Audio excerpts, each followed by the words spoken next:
Most of the discovery call mistakes I see most salespeople make is that during the discovery call, they usually spend most of the time talking about themselves, talking about their strategies, their capability, their certifications, instead of taking the time to really understand the customer's problem, what the customer is going through, what they are hoping to get from working with you.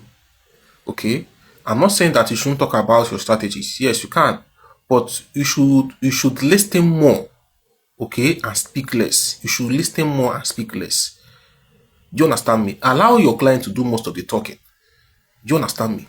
Because if you are the one doing most of the talking about yourselves and all that, it will make the client feel like you are just interested in their money. You're not really interested in their success. That is the real truth. That is how that is how customers think. Do you understand me? In my years of digital marketing, this is how they think. Okay? Take your time, understand the customer's problem, understand the customer's pain. Do you understand me?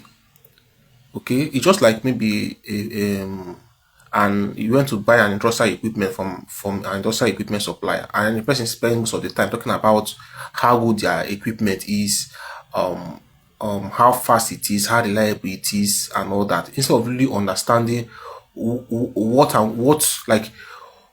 you are expecting from the equipment.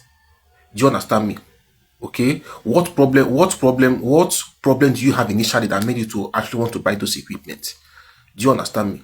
Probably the client has an equipment before, but the equipment he has is taking up too much space in his shop. Maybe he wants a much more smaller one that will occupy a much more lesser space. Maybe that's what you want.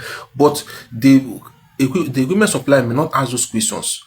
He's just interested in you making that purchase, trying to convince you that the equipment is the best and all that. It's just an example I'm making. But what I'm trying to say in essence is that use take your time and inquire what problem the customer is facing. Do you understand me? Then you can follow up with what your client tells you. Now follow up and um pitch whatever idea you have to them. Okay.